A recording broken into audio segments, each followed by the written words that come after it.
Noël approche et déjà commence le casse-tête du menu de fête. Foie gras, huîtres, saumon, les incontournables défilent dans votre tête. Que faire? Eh bien, parmi les options du traditionnel repas de Noël, les pigeons se sont arrêtés sur la Saint-Jacques. Alors, au cas où vous aussi vous seriez tenté, Alexandra vous aide à bien choisir vos coquilles Saint-Jacques. La Saint-Jacques, c'est l'un des symboles de la gastronomie française. D'ailleurs, c'est nous qui en consommons le plus. Près de 2,5 kg par habitant et par an. Pendant les fêtes de fin d'année, elle cartonne. Bah ouais, c'est la pleine saison. En coquille, en noix, fraîche ou surgelée, avec ou sans corail, en plat cuisiné, on en trouve sous toutes les formes et on peut en consommer toute l'année. Comme on a un peu de mal à s'y retrouver, on a demandé à Alex de sortir un peu de sa coquille et d'aller enquêter au pays de la Saint-Jacques. Et comme d'hab, elle est au taquet. Tu pars en Bretagne, Alex? Non, je pars à Tahiti. Qu'est-ce qu'elle se fait? Salut! Ouais, surtout qu'elle va en Normandie en fait. C'est la première région productrice de Saint-Jacques. Et là-bas aussi, dans les supermarchés, on trouve plein de sortes de Saint-Jacques différentes au rayon surgelé. On a demandé à un ancien marin-pêcheur, expert en la matière, de nous aider à y voir plus clair. Donc là, on a les nôtres. Noix de Saint-Jacques de Normandie avec corail. Donc ça, ce sont des vrais. Ça, c'est des vrais, c'est congelé. Donc c'est un produit qui a le désagrément de la congélation. On n'a pas la fraîcheur, mais par contre, c'est un produit qui est relativement bonne qualité, qui est bien identifié. Normandie et corail, c'est bon. Ce que Dimitri appelle la vraie noix de Saint-Jacques, c'est la Pecten maximus. Ça, c'est le nom scientifique. Si c'est pas indiqué, ce sont des pétoncles. Contrairement à la Saint-Jacques qui a un seul côté bombé, le pétoncle a les deux côtés bombés. Il est moins raffiné et moins cher. Pourtant, sur les emballages, on voit Saint-Jacques marqué en gros. Ah mais c'est quand même dingue parce que moi, je vois ça. Pour moi, c'est des vrais Saint-Jacques. La grosseur. Elles ont la même forme, effectivement. Elles ont à peu près la même taille. Mais par contre, ce ne sont pas des Pecten maximus. Voilà. Ouais. C'est pas une vraie coquille Saint-Jacques. Ça reste un pétoncle. Ça, par exemple, c'est un placo Pecten Magellanicus qui vient des États-Unis. Ça coûte 7 € de moins au kilo que les Saint-Jacques normandes. Pas simple, hein? On nous prendrait pas un peu pour des mollusques? Enfin, des pigeons. Est-ce qu'on nous prend pour des pigeons? C'est-à-dire que là, il faut être un consommateur averti et il faut aller chercher les noms latins. Donc effectivement, c'est pas toujours facile. Ici, on a on cherche le nom latin partout. Ben, il est écrit en tout petit ici, donc il faut trouver le nom latin. Donc c'est bon, c'est pas, on nous facilite pas la tâche, quoi. Et dans les plats préparés, là aussi, c'est folklore. Ah, ils ont poussé le vice assez loin. C'est-à-dire que là, c'est vraiment à un moment donné, là où il va falloir que nous, pêcheurs, on se rebiffe, quoi, on attaque, quoi, qu'on les poursuive. Si on avait seulement les moyens de le faire, là, on est quand même. Bon, alors là, on a notre univers complet breton, notre bigouden, rebelote, notre phare, notre petit bateau. On a une noix coraillée, s'il vous plaît, en plus, hein, qui est bien présentée avec son corail. Donc, c'est quand même caractéristique de la coquille de Normandie, la coquille rouge, la coquille coraillée. Donc, on a 2 coquilles Saint-Jacques à la bretonne. Et quand on lit, là, espèce ou origine des noix, voir la lettre à côté du numéro de l'eau, donc il faut chercher la lettre à côté du numéro de l'eau, et là on recommence.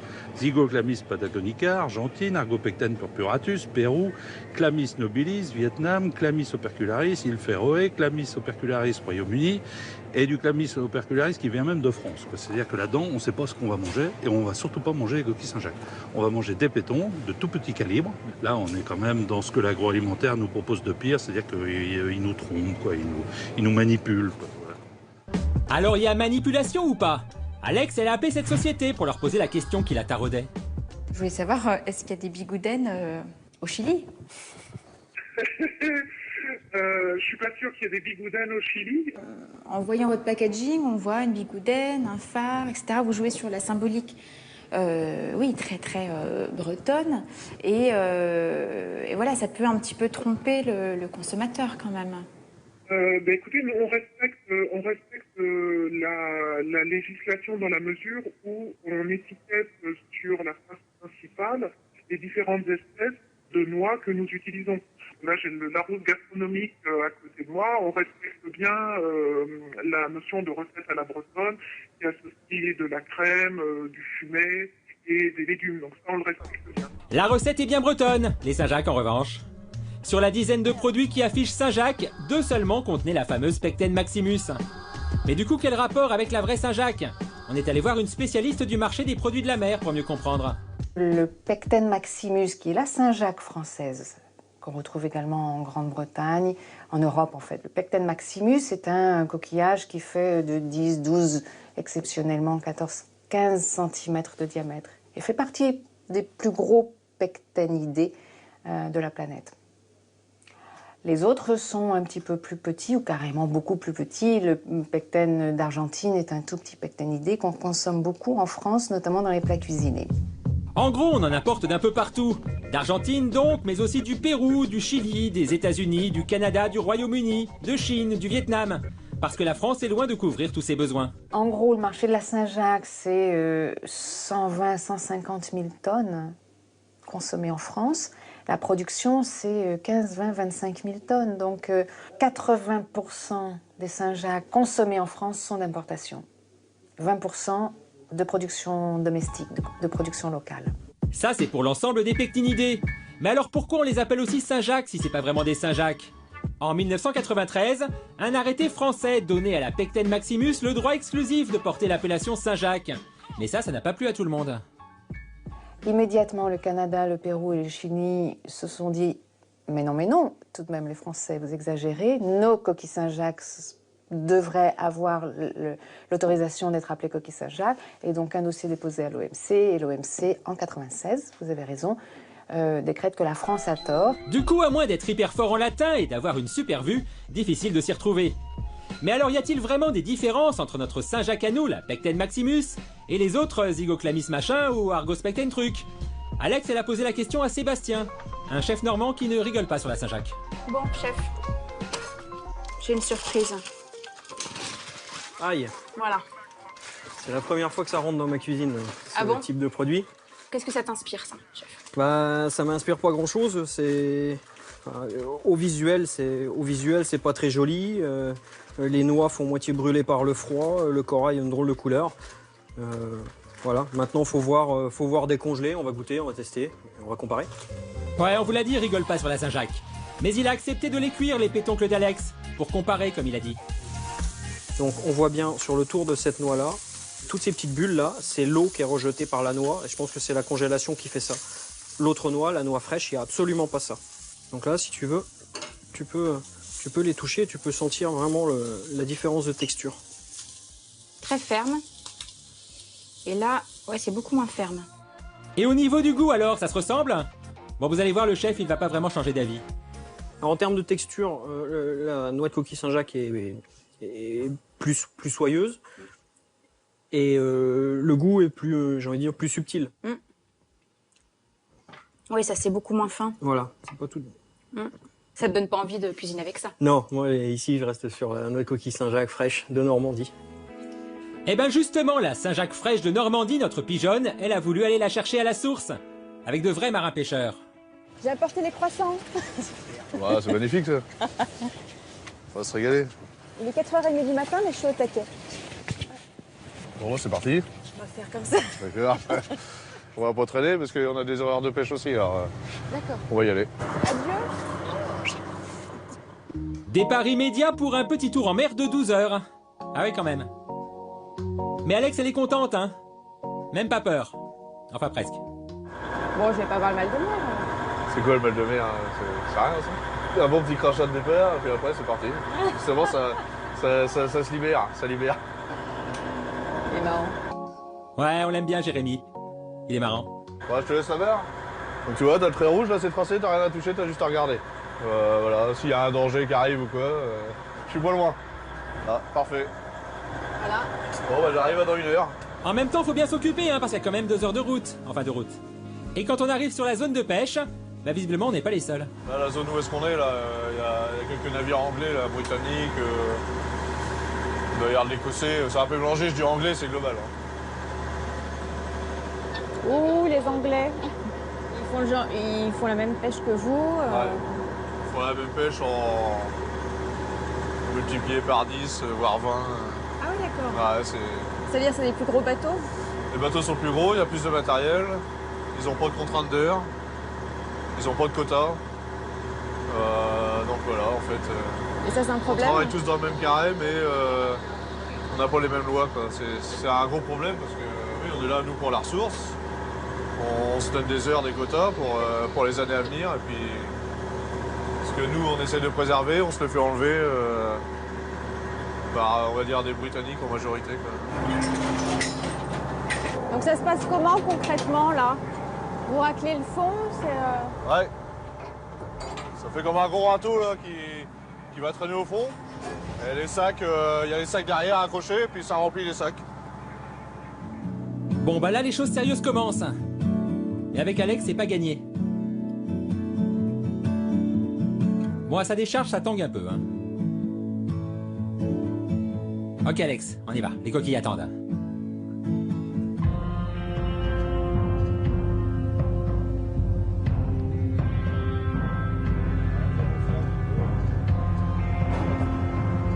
En France, la réglementation de la pêche est très stricte. Pour préserver l'espèce, les périodes de pêche sont limitées à quelques mois. D'octobre à mai selon les gisements. Il faut aussi respecter des heures et des quotas de pêche. Avec son petit bateau artisanal, Jérémy ne doit pas dépasser 1,8 tonne de coquilles par jour.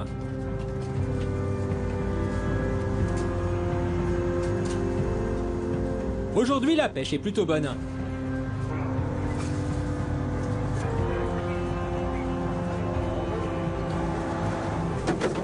Ouais, ça a l'air mal. Ouais. Alors, à quoi on reconnaît une bonne coquille Saint-Jacques? Il faut au moins déjà 12 ou 24 heures de pêche pour une qualité irréprochable.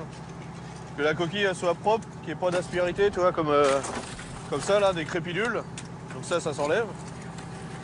La coquille elle soit super nickel, pas cassée, pas ébréchée, pas déboîtée. Voilà, ça pourrait rentrer dans le label rouge. Et bien nettoyé, bien lavé. Et oui, parce qu'il y a des Saint-Jacques label rouge. Les Normands l'ont obtenu en 2002 pour la coquille et en 2009 pour la noix. Alors on va en ouvrir une pour voir ce que ça donne un peu. Voilà, la noix elle est super, elle est magnifique là. Elle est belle celle-là, ouais. Belle noix de Saint-Jacques là. Écoutez. Elle est encore vivante? Ouais. Oh, c'est trop bon, ça va donner un petit goût iodé. Oh. C'est merveilleux. T'as vu le goût? Ouais, c'est bon. Non, parce que je me dis qu'elle est vivante, donc c'est... Ah oui. Ouais, Alex, c'est une warrior. Mais bon, elles sont censées être vivantes aussi quand elles arrivent en coquille sur les étals le lendemain. Hein. On dit ça comme ça. Ah bah, Alex, maintenant, c'est bien beau de poser des questions. Regarde, tu vas prendre la petite paire de gants là. Non, faut y aller, hein. C'est quoi, c'est des vers? Mais non, Alex, ce sont des bébés étoiles de mer, c'est super mignon. En plus, ils appellent ça des cracras.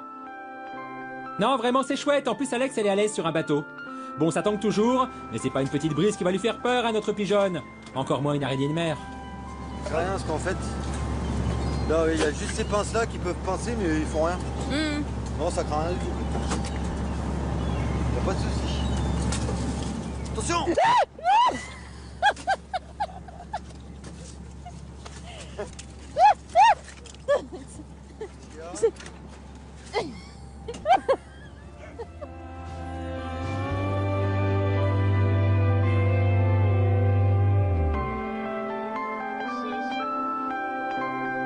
Ah, elle a donné de sa personne, Alex, hein.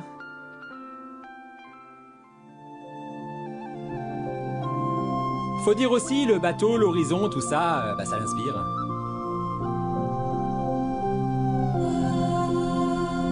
Ouais, c'est une grande romantique, Alex. Et elle est super originale.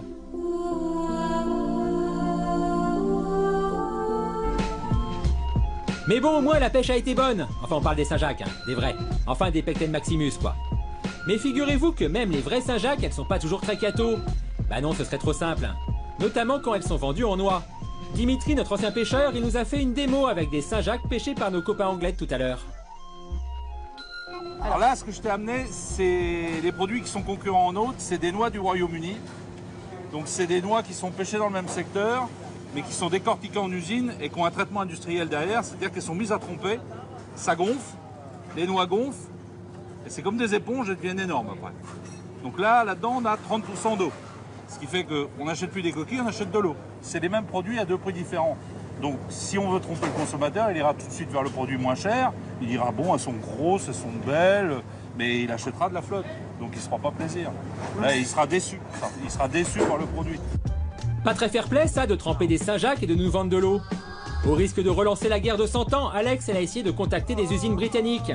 Et elle a réussi à joindre un insider. Enfin, une insideuse. Enfin, une Française qui a travaillé dans une de ces usines. Pourquoi on fait tremper les Saint-Jacques? un gain de poids. Mais ça trempe combien d'heures? Entre 24 et 48 heures. C'est comme ça que ça se passe généralement, quoi. Et ça c'est top pour l'industriel, mais un peu moins pour nous. Au lieu d'avoir 800 grammes, vous avez 1 kilo, D'accord. par exemple. Et donc, Mais du bon, coup, c'est un gain de poids qui aura été, on va dire, demandé par le client.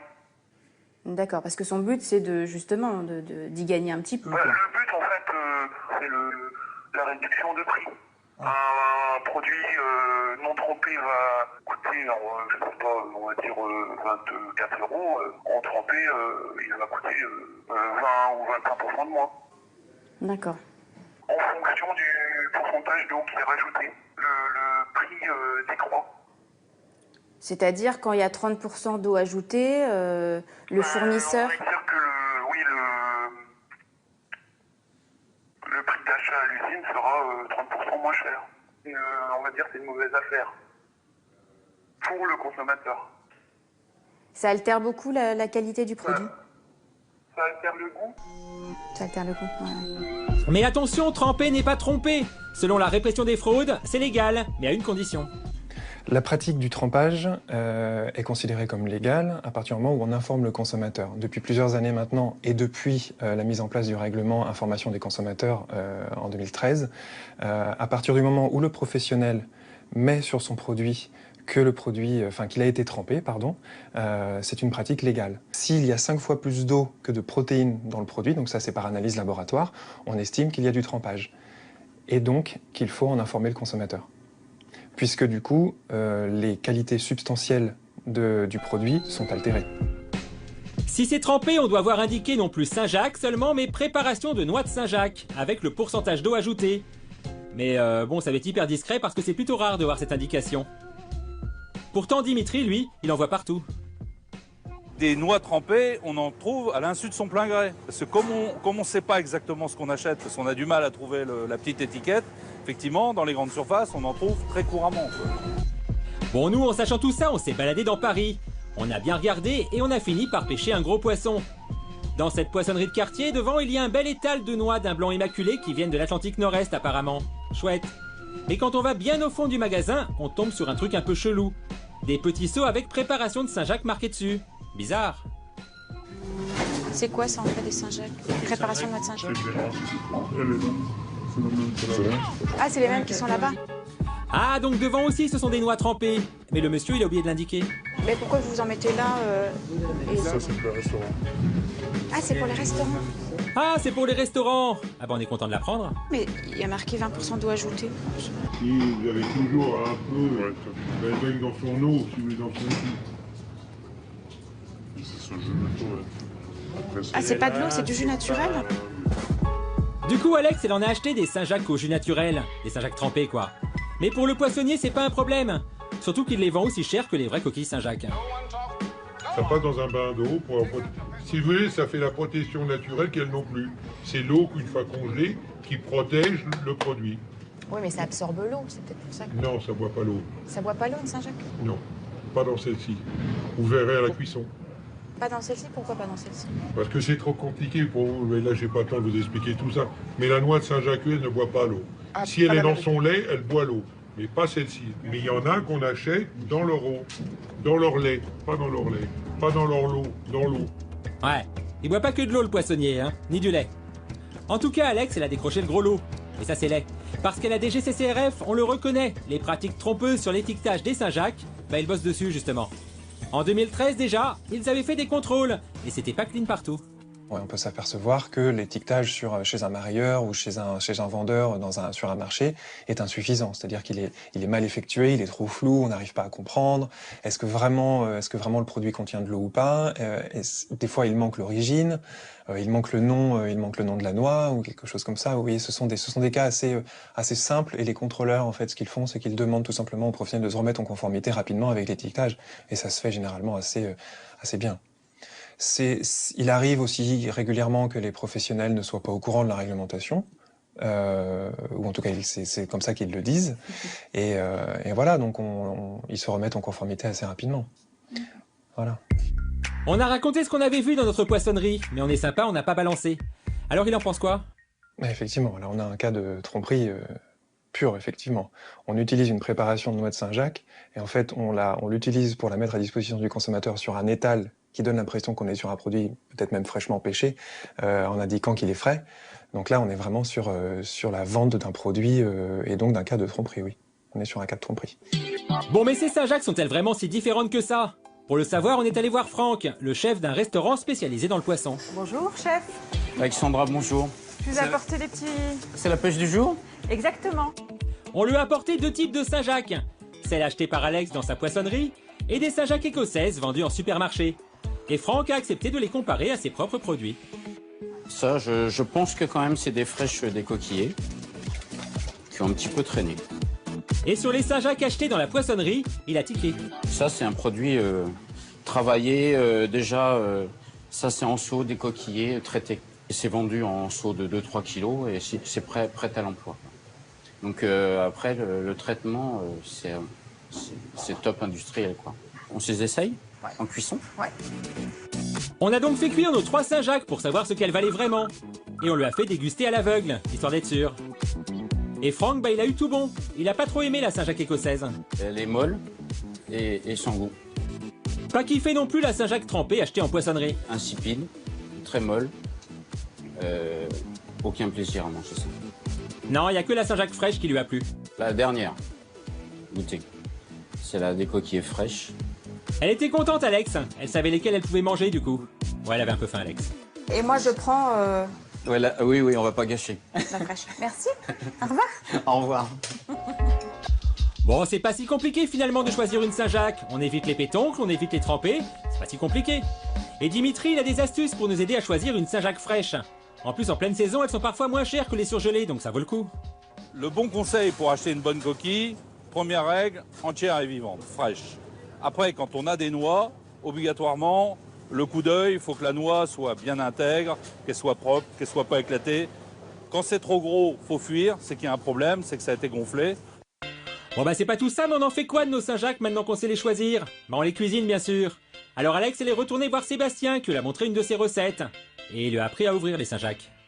Alors c'est important que je pense que ta main, faut que tu la rapproches plus de la coquille. Tu auras plus de force si tu la mets plus près.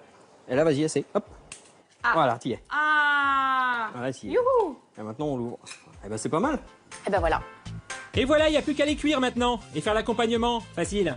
Rassurez-vous, la recette complète, vous pouvez la retrouver sur notre site. Ce qu'on peut d'ores et déjà vous dire, c'est qu'Alex, elle a bien aimé.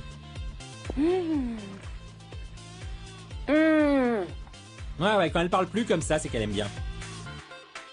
Bon, Alex, c'est bon? On rentre à Paris maintenant, non? Ah non, mais je reste ici, moi. Non, je reste ici. De toute façon, j'ai pêche demain. N'est-ce pas, chef? Et puis demain soir, on a un gros service, on compte sur toi. D'accord.